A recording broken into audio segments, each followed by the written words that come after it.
ಸ್ನೇಹಿತರೆ, ಮೀಡಿಯಾ ಮಾಸ್ಟರ್ಸ್ಗೆ ಸ್ವಾಗತ ಸುಸ್ವಾಗತ. ಗೆಳೆಯರೆ, ಒಂದೊಂದ್ಸರಿ ಯಾರಿಗಾದ್ರೂ ಅವರ ಯೋಗ್ಯತೆಯನ್ನು ಮೀರಿ ನೀವು ಹೆಚ್ಚು ಕೊಡ್ತಾ ಹೋದ್ರೂ ಕೂಡ ಅದರಿಂದ ತೊಂದರೆಗಳೇ ಹೆಚ್ಚಾಗತ್ವೆ. ಈಗ ಮಾಲ್ಡೀವ್ಸ್ ಹಾಗೂ ಭಾರತದ ನಡುವಿನ ಸಂಬಂಧಗಳನ್ನು ಗಮನಿಸ್ತಾ ಇದ್ರೆ ಹಾಗೆ ಅನ್ನಿಸ್ತಾ ಇದೆ. ಭಾರತ ಆ ಚಿಕ್ಕ ದ್ವೀಪ ರಾಷ್ಟ್ರಕ್ಕೆ ಕೊಟ್ಟಿದ್ದು ತುಂಬಾನೇ ಹೆಚ್ಚಿನ ಮಹತ್ವ ಹಾಗೂ ತೀರಾ ಹೆಚ್ಚು ಅನ್ಸೋಷ್ಟು ಸಹಾಯ. ಆದ್ರೆ ಈಗ ಮಾಲ್ಡೀವ್ಸ್ ಇಂಡಿಯಾ ಔಟ್ ಅಂತ ಹೇಳ್ತಾ ಇದೆ. ಭಾರತೀಯ ಸೇನೆಯನ್ನ ಅಲ್ಲಿಂದ ವಾಪಸ್ಸು ಕರೆಸಿಕೊಳ್ಳೋದಕ್ಕೆ ಮಾಲ್ಡೀವ್ಸ್ ಮಾರ್ಚ್ 15ರವರೆಗೆ ಗಡುವನ್ನು ಕೊಟ್ಟಿದೆ. ಹಾಗಂತ ಮಾಲ್ಡೀವ್ಸ್ ಭಾರತದ ಜೊತೆಗಿನ ಎಲ್ಲ ಸಂಬಂಧಗಳನ್ನು ಕಳ್ಕೊಳ್ಳೋದಕ್ಕೆ ಸಾಧ್ಯವಾಗುತ್ತಾ? ಇಷ್ಟಕ್ಕೂ ಮಾಲ್ಡೀವ್ಸ್ ನಲ್ಲಿ ಭಾರತೀಯ ಸೇನೆ ಆದರೂ ಎಷ್ಟಿದೆ? ಅವರಲ್ಲಿ ಇರೋದಾದರೂ ಯಾಕೆ? ಆ ಸೇನೆಯನ್ನ ಹಿಂದಕ್ಕೆ ತಗೊಳ್ಳಿ ಅಂತ ಮಾಲ್ಡೀವ್ಸ್ ನ ಅಧ್ಯಕ್ಷ ಒತ್ತಾಯ ಮಾಡ್ತಾ ಇರೋದು ಯಾಕೆ? ಅಲ್ಲಿ ಮಾಲ್ಡೀವ್ಸ್ ಹಾಗೂ ಭಾರತದ ನಡುವಿನ ಸಂಬಂಧಗಳು ಕೆಡೋದಕ್ಕೆ ಶುರುವಾಗಿದೆಯಾ ಯಾವಾಗ? ಮತ್ತು ಈ ಬಗ್ಗೆ ಭಾರತೀಯ ವಿದೇಶಾಂಗ ಸಚಿವ ಎಸ್ ಜಯಶಂಕರ್ ಹೇಳಿರೋದೇನು? ಬನ್ನಿ ನೋಡೋಣ.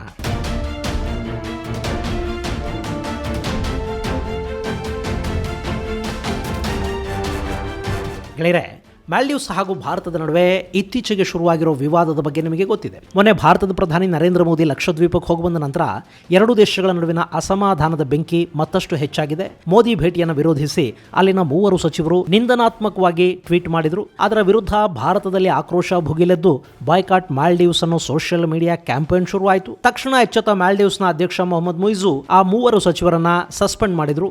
ಆ ನಂತರ ಚೈನಾಗೆ ಹೋದ ಮುಯ್ಜು ಅಲ್ಲಿ ಭಾರತದ ವಿರುದ್ಧ ದೂರ ಹೇಳಿಕೊಂಡ್ರು.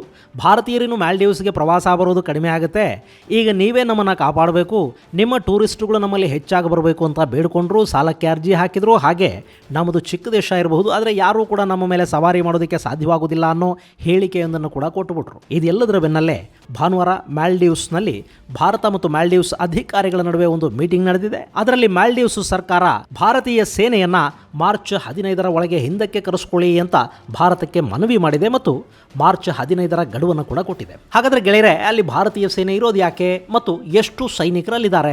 ಈ ಮಾಲ್ಡೀವ್ಸ್ ಹಾಗೂ ಭಾರತದ ಸಂಬಂಧ ತುಂಬಾನೇ ಹಳೆಯ ಇತಿಹಾಸವನ್ನ ಹೊಂದಿದೆ. ಭಾರತದ ಹಾಗೆ ಮಾಲ್ಡೀವ್ಸ್ ಕೂಡ ಬ್ರಿಟಿಷರ ಆಳ್ವಿಕೆಯಲ್ಲಿತ್ತು. 1965ರಲ್ಲಿ ಮಾಲ್ಡೀವ್ಸ್ಗೆ ಬ್ರಿಟಿಷರಿಂದ ಸ್ವಾತಂತ್ರ್ಯ ಸಿಕ್ತು. ಅದಾದ ಮೇಲೆ ಕೂಡ ಭಾರತ ಮಾಲ್ಡೀವ್ಸ್ ನಲ್ಲಿ ರಾಯಭಾರ ಕಚೇರಿಯನ್ನ ಹೊಂದಿರಲಿಲ್ಲ. ಆದ್ರೆ ಶ್ರೀಲಂಕಾದ ರಾಯಭಾರಿನೇ ಮಾಲ್ಡೀವ್ಸ್ ನ ಉಸ್ತುವಾರಿಯನ್ನ ನೋಡ್ಕೊಳ್ತಾ ಇದ್ರು. ಮುಂದೆ 1980ರಲ್ಲಿ ಭಾರತ ಅಲ್ಲಿ ತನ್ನ ರಾಜತಾಂತ್ರಿಕ ಕಚೇರಿಯನ್ನು ತೆರೀತು. ಈ ಮಧ್ಯೆ ಮಾಲ್ಡೀವ್ಸ್ ನಲ್ಲಿದ್ದ ಅಬ್ದುಲ್ ಗಯೂಮ್ ಸರ್ಕಾರವನ್ನು ಪದಚ್ಯುತಗೊಳಿಸೋದಕ್ಕೆ ಒಂದು ಕೂ ಶುರುವಾಯಿತು. ಅಬ್ದುಲ್ ಲುತೂಫಿ ಅನ್ನೋ ಮಾಲ್ಡೀವಿಯನ್ ವ್ಯಾಪಾರಿಯೊಬ್ಬ ಶ್ರೀಲಂಕಾದ ಬಂಡುಕೋರರ ನೆರವನ್ನು ಪಡ್ಕೊಂಡು ಮಾಲ್ಡೀವ್ಸ್ ಮೇಲೆ ದಾಳಿ ಮಾಡ್ದ. ಅವತ್ತಲ್ಲಿನ ರೇಡಿಯೋ ಕಚೇರಿಯನ್ನ ಹಾಗೂ ಒಂದಷ್ಟು ಸರ್ಕಾರಿ ಕಚೇರಿಗಳನ್ನ ಬಂಡುಕೋರರು ಆಕ್ರಮಿಸಿಕೊಂಡ್ರು. ಅಧ್ಯಕ್ಷರ ಮನೆಯನ್ನು ಕೂಡ ತಮ್ಮ ಹಿಡಿತಕ್ಕೆ ತಗೊಳ್ಳೋ ಪ್ರಯತ್ನದಲ್ಲಿದ್ರು. ಅವತ್ತು ನಮ್ಮನ್ನು ಕಾಪಾಡಿ ಅಂತ ಮಾಲ್ಡೀವ್ಸ್ ಬ್ರಿಟನ್ಗೆ ಕೇಳ್ತು, ಅಮೆರಿಕಾನ ಬೇಡ್ತು, ಶ್ರೀಲಂಕಾನ ಕೇಳ್ಕೊಳ್ತು, ನಮ್ಮವರೇ ಅಲ್ವಾ ಅಂತ ಪಾಕಿಸ್ತಾನಕ್ಕೂ ಕೇಳ್ತು. ಆದರೆ ಅವ್ರು ಯಾರು ಕೂಡ ಮಾಲ್ಡೀವ್ನ ರಕ್ಷಣೆಗೆ ಬರಲಿಲ್ಲ. ಬದಲಿಗೆ ಅಮೆರಿಕ ಹಾಗೂ ಬ್ರಿಟನ್ಗಳು ತುರ್ತು ಸಹಾಯಕ್ಕಾಗಿ ಭಾರತದ ಮೊರೆ ಹೋಗಿ ಅಂತ ಹೇಳಿದ್ವು. ಮಾಲ್ಡೀವ್ಸ್ ಭಾರತವನ್ನು ಸಹಾಯಕ್ಕಾಗಿ ಅಂಗಲಾಚಿತು. ಆವತ್ತು ಭಾರತ ತಡ ಮಾಡಲಿಲ್ಲ, ತನ್ನ ಯೋಧರನ್ನು ಮಾಲ್ಡೀವ್ಸ್ಗೆ ಏರ್ಲಿಫ್ಟ್ ಮಾಡ್ತು.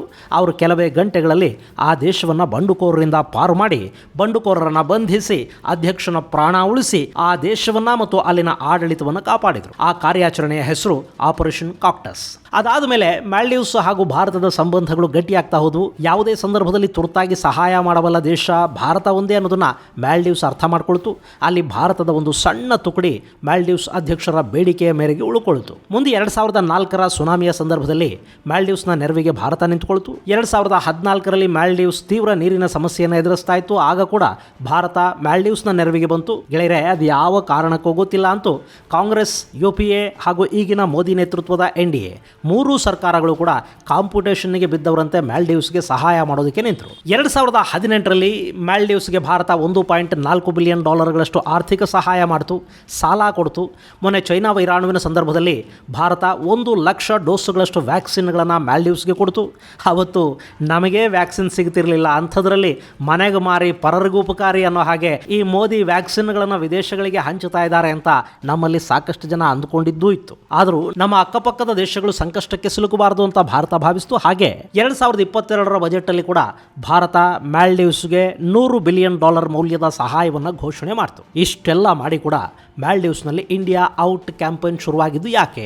ಈ ಮಾಲ್ಡೀವ್ಸ್ನಲ್ಲಿ ಭಾರತ ವಿರೋಧಿ ಮಾತುಗಳು ಕೇಳಿಬರೋದಕ್ಕೆ ಶುರುವಾಗಿದ್ದು ಇದೇ ಮೊದಲೇನಲ್ಲ. ಈ ಹಿಂದೆ 2013ರಲ್ಲಿ ಅಲ್ಲಿ ಅಬ್ದುಲ್ಲಾ ಯಾಮೀನ್ ಅಧ್ಯಕ್ಷರಾಗಿದ್ರು. ಈ ಅಬ್ದುಲ್ಲಾ ಬೇರೆ ಯಾರೂ ಅಲ್ಲ, ಭಾರತ 1988ರಲ್ಲಿ ಕಾಪಾಡ್ತಲ್ಲ ಅಬ್ದುಲ್ ಗಯೂಮ್ ಆತನ ಮಲ ಸಹೋದರನೇ ಈ ಅಬ್ದುಲ್ಲಾ ಯಾಮಿನ್. ಈ ಯಾಮಿನ್ ಅಧಿಕಾರಕ್ಕೇರಿದ ಬೆನ್ನಲ್ಲೇ ಚೈನಾದ ತೆಕ್ಕೆಗೆ ಸರಿದು ಹೋದ. ಹಾಗೆ ನೋಡಿದ್ರೆ 2009ರವರೆಗೆ ಚೈನಾ ಹಾಗೂ ಮಾಲ್ಡೀವ್ಸ್ ನಡುವೆ ಯಾವ ರಾಜತಾಂತ್ರಿಕ ಸಂಬಂಧಗಳು ಇರಲಿಲ್ಲ. 2009ರಲ್ಲಿ ಮಾಲ್ಡೀವ್ಸ್ ಚೈನಾದಲ್ಲಿ ತನ್ನ ರಾಜತಾಂತ್ರಿಕ ಕಚೇರಿಯನ್ನು ತೆರೆಯಿತು. 2011ರಲ್ಲಿ ಚೈನಾ ಮಾಲ್ಡೀವ್ಸ್ನಲ್ಲಿ ತನ್ನ ಕಚೇರಿಯನ್ನು ಓಪನ್ ಮಾಡಿತು. ಹಾಗೆ ಬಂದ 2 ವರ್ಷಗಳಲ್ಲಿ ಅಲ್ಲಿನ ಅವತ್ತಿನ ವಿರೋಧ ಪಕ್ಷದ ನಾಯಕ ಯಾಮಿನ್ನನ್ನ ಚೈನಾ ಬುಟ್ಟಿಗೆ ಹಾಕೊಳ್ತು. ಆತನ ಚುನಾವಣೆಗೆ ಬೇಕಾದ ಖರ್ಚು ವೆಚ್ಚಗಳನ್ನು ಚೈನಾ ಒದಗಿಸಿಕೊಡ್ತು. 13ರ ಚುನಾವಣೆಯಲ್ಲಿ ಗೆದ್ದು ಬಂದ ಯಾಮಿನ್ ಚೈನಾ ತೊಡೆ ಮೇಲೆ ಕೂತ. ಅವತ್ತು ಭಾರತವನ್ನು ಮಾಲ್ಡೀವ್ಸ್ನಿಂದ ದೂರ ಇಡೋ ಪ್ರಯತ್ನ ಮಾಡ್ದ. ಅಲ್ಲಿ ಚೈನಾ ಸಾಕಷ್ಟು ಹೂಡಿಕೆಗಳನ್ನು ಮಾಡ್ತು. ಮುಂದೆ ಈ ಯಾಮಿನ್ ಅಧಿಕಾರ ಕಳ್ಕೋಬೇಕಾಗಿ ಬಂತು. ಅಲ್ಲಿ ಇಬ್ರಾಹಿಂ ಸೋಲಿ ಮಾಲ್ಡೀವ್ಸ್ನ ಅಧ್ಯಕ್ಷರಾದರು. ಅದಾದ ನಂತರ ಮತ್ತೆ ಮಾಲ್ಡೀವ್ಸ್ ಹಾಗೂ ಭಾರತದ ಸಂಬಂಧಗಳು ಸುಧಾರಣೆ ಆದವು. ಸೋಲಿ ಅಧಿಕಾರ ಅವಧಿಯಲ್ಲಿ ಯಾಮಿನ್ ಜೈಲು ಸೇರಬೇಕಾಗಿ ಬಂತು. 5 ವರ್ಷಗಳ ಕಾಲ ಮಾಲ್ಡೀವ್ಸ್ ಚೈನಾನ ಹತ್ರ ಬಿಟ್ಕೊಳ್ಳೋದಕ್ಕೆ ಹೋಗಲಿಲ್ಲ. ಈಗ ಅಲ್ಲಿ ಮತ್ತೆ ಅಧಿಕಾರ ಬದಲಾವಣೆ ಆಗಿದೆ.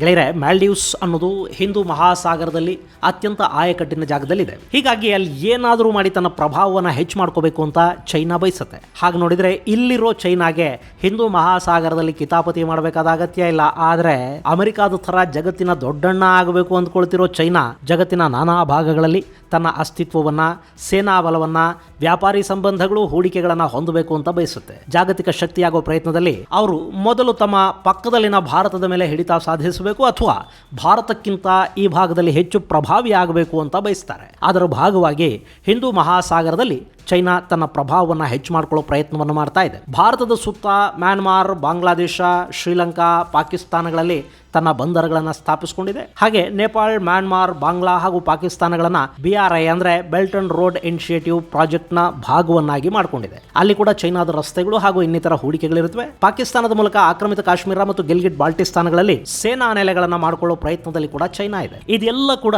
ಭಾರತವನ್ನ ಸುತ್ತುವರಿಯುವ ಪ್ರಯತ್ನ, ಭಾರತವನ್ನ ಕಟ್ಟಿ ಹಾಕುವ ಪ್ರಯತ್ನ. ಅದಕ್ಕಾಗಿಯೇ ಚೈನಾಗೆ ಮಾಲ್ಡೀವ್ಸ್ ಬೇಕು. ಅಲ್ಲಿ ಭಾರತದ ಪ್ರಭಾವ ಮತ್ತು ಹಿಡಿತವನ್ನು ಕಡಿಮೆ ಮಾಡೋದಕ್ಕೆ ಚೈನಾ ಏನು ಬೇಕಾದರೂ ಮಾಡುತ್ತೆ, ಎಷ್ಟು ಬೇಕಾದರೂ ಹಣನ ಖರ್ಚು ಮಾಡುತ್ತೆ. ಸೊ ಕಳೆದ 3 ವರ್ಷಗಳಿಂದ ಚೈನಾ ಭಾರತ ವಿರೋಧಿ ಪ್ರಚಾರವನ್ನು ಅಲ್ಲಿ ಶುರು ಮಾಡಿತು. ಅದಕ್ಕಾಗಿ ಅವರು ಅಲ್ಲಿನ ಮಾಜಿ ಅಧ್ಯಕ್ಷ ಅಬ್ದುಲ್ಲಾ ಯಾಮಿನ್ನನ್ನ ಹಾಗೂ ಮೊಹಮ್ಮದ್ ಮೊಯ್ಜೂನನ್ನ ಬಳಸಿಕೊಂಡ್ರು. ಅವರ ಮೂಲಕ ಅಲ್ಲಿ ಇಂಡಿಯಾ ಔಟ್ ಅನ್ನೋ ಕ್ಯಾಂಪೇನ್ ಅನ್ನು ಶುರು ಮಾಡಿದರು. ಇನ್ನಿಲ್ಲಿ ಭಾರತದ ವಿರುದ್ಧ ತೀವ್ರ ಅಪಪ್ರಚಾರ ಮತ್ತು ಸುಳ್ಳು ಸುದ್ದಿಗಳ ಯುದ್ಧ ಶುರುವಾಯ್ತಲ್ಲ, ಅದಕ್ಕೆ ಕಾರಣವಾಗಿದ್ದು ಕೂಡ ಭಾರತೀಯ ಸೇನೆನೇ. ಗೆಳೆಯರೆ, ಅಲ್ಲಿ ಭಾರತ ತನ್ನ ದೊಡ್ಡ ಸೇನಾ ತುಕಡಿಯನ್ನೇನಿಟ್ಟಿಲ್ಲ. ಅಲ್ಲಿರೋದು ಬರೀ 88 ಮಂದಿ ಭಾರತದ ಯೋಧರು ಮತ್ತು ಅಧಿಕಾರಿಗಳು ಮಾತ್ರ. ಅವರು ಅಲ್ಲಿ ಏನು ಮಾಡ್ತಿದ್ದಾರೆ? ಏನು ಮಾಡ್ತಾ ಇಲ್ಲ. ಮಾಲ್ಡೀವ್ಸ್ ಸೇನೆಗೆ ತರಬೇತಿಯನ್ನು ಕೊಡ್ತಾ ಇದ್ದಾರೆ. ಮಾಲ್ಡೀವ್ಸ್ ಅನ್ನ ಕಾಪಾಡ್ತಾ ಇದ್ದಾರೆ. ಮಾಲ್ಡೀವ್ಸ್ಗೆ ಭಾರತ ಡಾರ್ನಿಯರ್ ಹಾಗೂ 2 ಧ್ರುವ ಅಡ್ವಾನ್ಸ್ಡ್ ಹೆಲಿಕಾಪ್ಟರ್ಗಳನ್ನು ಗಿಫ್ಟ್ ಮಾಡಿದೆ. ನಾನಾಗಲೇ ಹೇಳಿದ್ನಲ್ಲ, ಯಾರಿಗಾದರೂ ಯೋಗ್ಯತೆ ಮೀರಿ ಹೆಚ್ಚು ಕೊಟ್ಟರೂ ಕೂಡ ಸಮಸ್ಯೆ ಆಗುತ್ತೆ ಅಂತ. ಅದೇ ಅಲ್ಲಾಗಿರೋದು. ಈ ಹೆಲಿಕಾಪ್ಟರ್ಗಳ ಮೇಂಟೆನೆನ್ಸ್ ಹಾಗೂ ಅವುಗಳ ಆಪರೇಷನ್ಗಾಗಿ ಹಾಗೆ ಮಾಲ್ಡೀವ್ಸ್ ಸೇನೆಗೆ ತರಬೇತಿಯನ್ನು ಕೊಡೋದಕ್ಕಾಗಿ ಭಾರತ ತನ್ನ ಸಿಬ್ಬಂದಿಯನ್ನು ಕೂಡ ಅಲ್ಲಿ ನೇಮಕ ಮಾಡಿದೆ. ಈ ಹೆಲಿಕಾಪ್ಟರ್ಗಳು ಅಲ್ಲಿ ರಕ್ಷಣಾ ಕಾರ್ಯಾಚರಣೆಯಲ್ಲಿ ಭಾಗಿಯಾಗ್ತಾ ಇವೆ. ಇವು ಅಲ್ಲಿ ಮಾನವೀಯ ನೆಲೆಯಲ್ಲಿ ಕೆಲಸ ಮಾಡ್ತಾ ಇವೆ. ಮಾಲ್ಡೀವ್ಸ್ ಅನ್ನೋದು ದ್ವೀಪಗಳ ಸಮೂಹ. ಅಲ್ಲಿ ಸಮುದ್ರದಲ್ಲಿ ಸಾಕಷ್ಟು ಬಾರಿ ಮೀನುಗಾರರನ್ನ ಹಾಗೂ ನಾಗರಿಕರನ್ನ ಕಾಪಾಡುವ, ಅವರನ್ನ ತುರ್ತು ಸಂದರ್ಭಗಳಲ್ಲಿ ಒಂದು ಕಡೆಯಿಂದ ಇನ್ನೊಂದು ಕಡೆಗೆ ಸಾಗಿಸುವ ಜೊತೆಗೆ ಆ ಭಾಗದಲ್ಲಿ ಗಸ್ತು ಕಾರ್ಯಾಚರಣೆಯನ್ನು ಮಾಡೋದಕ್ಕೆ ಈ ಹೆಲಿಕಾಪ್ಟರ್ಗಳ ಬಳಕೆ ಆಗ್ತಾ ಇದೆ. ಇಲ್ಲಿ ಏನಾಯ್ತು ಅಂದ್ರೆ, ಇದೇ ಹೆಲಿಕಾಪ್ಟರ್ಗಳನ್ನು ತೋರಿಸಿ ಮೊನ್ನೆ ವಿರೋಧ ಪಕ್ಷಗಳು ಇವು ಭಾರತದ ಸೇನಾ ಹೆಲಿಕಾಪ್ಟರ್ಗಳು, ಮಾಲ್ಡೀವ್ಸ್ ಅಲ್ಲಿ ಭಾರತೀಯ ಸೇನೆಯನ್ನ ಇಡೋ ಮೂಲಕ ನಮ್ಮ ಮೇಲೆ ಆಧಿಪತ್ಯವನ್ನು ಸ್ಥಾಪಿಸುವ ಪ್ರಯತ್ನವನ್ನು ಭಾರತ ಮಾಡ್ತಾ ಇದೆ, ಮಾಲ್ಡೀವ್ಸ್ ಅನ್ನು ಭಾರತ ಆಕ್ರಮಿಸಿಕೊಂಡು ಬಿಡೋದಕ್ಕೆ ಸಿದ್ಧತೆಗಳನ್ನು ಮಾಡ್ತಾ ಇದೆ ಅಂತ ಅಪಪ್ರಚಾರ ಮಾಡೋದಕ್ಕೆ ಶುರು ಮಾಡಿದ್ರು. ಇನ್ನು ಮಾಲ್ಡೀವ್ಸ್ ಸೇನೆಗೆ ಮಾತ್ರ ಅಲ್ಲ, ಅಲ್ಲಿನ ಪೊಲೀಸರಿಗೆ ತರಬೇತಿ ಕೊಡ್ತಾ ಇರೋದು ಕೂಡ ಭಾರತನೇ. ಅಲ್ಲಿ national college of policing and law ಎನ್ಫೋರ್ಸ್ಮೆಂಟ್ಗಾಗಿ ಒಂದು ಬೃಹತ್ ಕ್ಯಾಂಪಸ್ ಅನ್ನ ಕಳೆದ ಸರ್ಕಾರ ಅಂದ್ರೆ ಇಬ್ರಾಹಿಂ ಸೋಲಿ ಸರ್ಕಾರ ನಿರ್ಮಾಣ ಮಾಡ್ತು. ಅದಕ್ಕೆ ನೆರವು ಕೊಟ್ಟಿದ್ದು ಭಾರತನೇ. ಅಲ್ಲಿ ಕೂಡ ಮಾಲ್ಡೀವ್ಸ್ನ ಪೊಲೀಸರಿಗೆ ತರಬೇತಿ ಕೊಡೋದಕ್ಕೆ ಇಷ್ಟು ದೊಡ್ಡ ಕ್ಯಾಂಪಸ್ನ ಅಗತ್ಯ ಏನಿದೆ? ಭಾರತ ಇದನ್ನ ನಿರ್ಮಾಣ ಮಾಡ್ತಾ ಇರೋದು ಮಾಲ್ಡೀವ್ಸ್ಗಾಗಿ ಅಲ್ಲ. ಈ ಕ್ಯಾಂಪಸ್ನೊಳಗೆ ಭಾರತ ತನ್ನ ಸಿಬ್ಬಂದಿಯನ್ನ, ಅವರ ಕುಟುಂಬಗಳನ್ನ ತಂದಿಡುತ್ತೆ.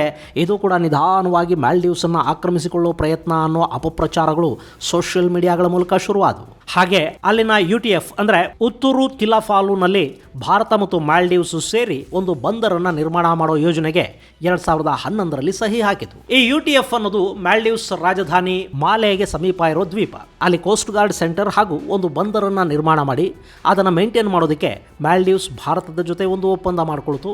ಅಲ್ಲಿ ಭಾರತ ಕೆಲಸವನ್ನೂ ಶುರು ಮಾಡ್ತು. ಈ ಬಂದರಿನ ಬಗ್ಗೆ ಮೊದಲು ಸುಳ್ಳು ಸುದ್ದಿಯನ್ನು ಪ್ರಕಟಿಸಿದ್ದು ಅಲ್ ಜಜೀರಾ. ಇಲ್ಲಿ ಭಾರತ ರಹಸ್ಯವಾಗಿ ತನ್ನ ನೌಕಾನೆಲೆಯನ್ನು ಮಾಡಿಕೊಳ್ತಾ ಇದೆ. ಮುಂದೆ ಭಾರತೀಯ ಯುದ್ಧ ನೌಕೆಗಳಲ್ಲಿ ಬರುತ್ತವೆ. ಭಾರತ ಇಲ್ಲಿ ಸಬ್ಮರೀನ್ ಅನ್ನು ತಂದು ನಿಲ್ಲಿಸುತ್ತೆ. ಹಿಂದೂ ಮಹಾಸಾಗರದಲ್ಲಿ ತನ್ನ ನೌಕಾನೆಲೆ ಸೇನಾ ನೆಲೆಯನ್ನಾಗಿ ಮಾಲ್ಡೀವ್ಸ್ ಅನ್ನು ಭಾರತ ಬಳಕೆ ಮಾಡಿಕೊಳ್ತಾ ಇದೆ ಅನ್ನೋ ರೀತಿಯ ಸುದ್ದಿಯೊಂದು ಅಲ್ ಜಜೀರಾದಲ್ಲಿ ಕಾಣಿಸ್ಕೊಳ್ತು. ಅಷ್ಟೇ, ಅದನ್ನು ಮಾಲ್ಡೀವ್ಸ್ನ ಸ್ಥಳೀಯ ಮಾಧ್ಯಮಗಳು ಇನ್ನಷ್ಟು ವೈಭವೀಕರಿಸಿ ಬರೆದ್ವು. ಇನ್ನು ಕೇಳಬೇಕಾ, ಸೋಷಿಯಲ್ ಮೀಡಿಯಾಗಳು ಕೂಡ ಅದನ್ನು ಸಿಕ್ಕಾಪಟ್ಟೆ ಪ್ರಚಾರ ಮಾಡಿದ್ವು. ಇದೆಲ್ಲ ಆಗೋದರ ಹಿಂದೆ ಚೈನಾ ಮತ್ತು ಅದರ ಸಿಂಡಿಕೇಟ್ ಅಂದರೆ ಮೊಯ್ಜು ಯಾಮಿನ್ ಅವರ ಪಕ್ಷಗಳಿದ್ವು. ಚೈನಾ ಅಪಪ್ರಚಾರದ ಯುದ್ಧಕ್ಕೆ ಸಾಕಷ್ಟು ಖರ್ಚು ಮಾಡ್ತು. ಇದೆಲ್ಲದರ ಪರಿಣಾಮ ಅಲ್ಲಿ ಯಾಮಿನ್ ಹಾಗೂ ಮೊಯ್ಜು ಆರಂಭ ಮಾಡಿದ್ದ ಇಂಡಿಯಾ ಔಟ್ ಕ್ಯಾಂಪನ್ಗೆ ಜನ ದನಿಗೂಡಿಸಿದ್ರು. ಅಲ್ಲಿನ ಆಡಳಿತಾರೂಢ ಪಕ್ಷದಲ್ಲಿನ ಭಿನ್ನಾಭಿಪ್ರಾಯಗಳ ಕಾರಣದಿಂದಾಗಿ ಹಾಗೂ ಇನ್ನಿತರ ರಾಜಕೀಯ ಕಾರಣಗಳಿಂದಾಗಿ ಮೊನ್ನೆ ನಡೆದ ಅಧ್ಯಕ್ಷೀಯ ಚುನಾವಣೆಯಲ್ಲಿ ಇಬ್ರಾಹಿಂ ಸೋಲಿಗೆ ಸೋಲಾಯಿತು. ಚೈನಾ ಬೆಂಬಲಿತ ನಾಯಕ ಮೊಹಮ್ಮದ್ ಮೊಯ್ಜು ಅಲ್ಲಿ ಆರಿಸಿ ಬಂದರು. ಇಂಡಿಯಾ ಔಟ್ ಅಂತ ಹೇಳ್ಕೊಂಡು ಅದರ ಕ್ಯಾಂಪೇನ್ ಮಾಡಿಕೊಂಡು ಚೀನಾದ ಹಣ ತಗೊಂಡು ಗೆದ್ದು ಬಂದ ಮೊಯ್ಜು ಈಗ ಭಾರತದ ಸೇನೆಯನ್ನು ಅಲ್ಲಿಂದ ವಾಪಸ್ ಕಳುಹಿಸಲೇಬೇಕು ಅಂತ ಕೂತಿದ್ದಾರೆ. ಹಾಗೆ ಮಾಡದೇ ಇದ್ರೆ ಅವರಿಗೆ ಚೈನಾದ ಕಡೆಯಿಂದ ಸಮಸ್ಯೆ ಶುರು ಆಗುತ್ತೆ.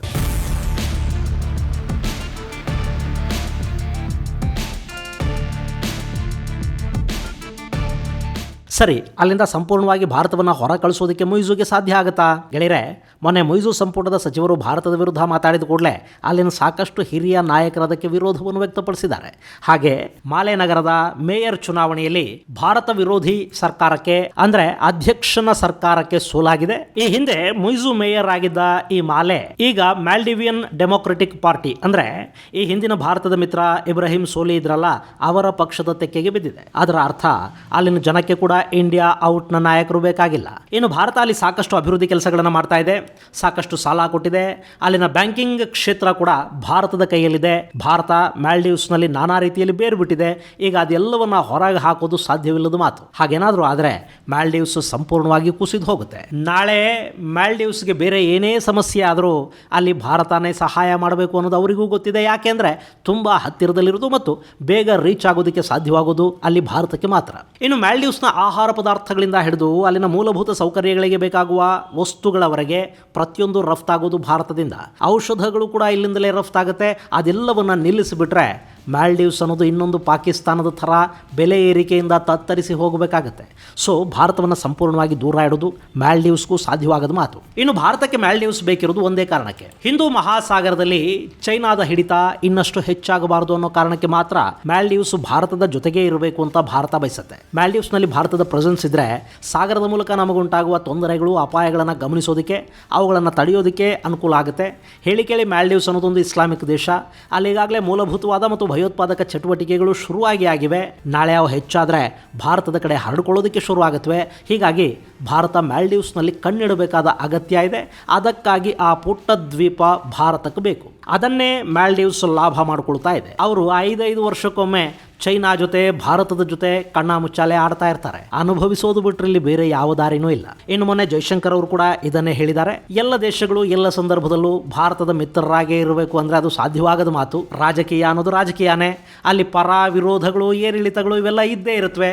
ಸಂಬಂಧಗಳನ್ನು ಚೆನ್ನಾಗಿ ಇಟ್ಕೊಳ್ಳೋದಕ್ಕೆ ಪ್ರಯತ್ನ ಮಾಡ್ತಾ ಇರಬೇಕು ಅಷ್ಟೇ. ಹಾಗೆ ಜಾಗತಿಕ ಸಂಬಂಧ ಅಂದ್ರೆ ಅಲ್ಲೊಂದು ಇಂಟರ್ ಡಿಪೆಂಡೆನ್ಸಿ ಕೂಡ ಇದ್ದೇ ಇರುತ್ತೆ. ನಮಗೆ ಅವರು ಬೇಕಾಗ್ತಾರೆ, ನಮ್ಮ ಅಗತ್ಯ ಅವರಿಗೂ ಇರುತ್ತೆ. ಇದು ಗೆಳೆಯರೆ, ಮಾಲ್ಡೀವ್ಸ್ ಭಾರತೀಯ ಸೇನೆಯನ್ನ ಹಿಂದಕ್ಕೆ ಕರೆಸ್ಕೊಳ್ಳಿ ಅಂತ ಹೇಳ್ತಿರೋದಕ್ಕೆ ಇರುವ ಕಾರಣಗಳು ಹಾಗೂ ಅದರ ಸಾಧ್ಯಾಸಾಧ್ಯತೆಗಳ ಕುರಿತಾದ ಒಂದಷ್ಟು ಮಾಹಿತಿ. ಮುಂದಿನ ಸಂಚಿಕೆಯಲ್ಲಿ ಮತ್ತಷ್ಟು ವಿಶೇಷಗಳ ಜೊತೆ ಮತ್ತೆ ಭೇಟಿಯಾಗೋಣ. ಅಲ್ಲಿವರೆಗೆ ಜೈ ಹಿಂದ್, ಜೈ ಕರ್ನಾಟಕ.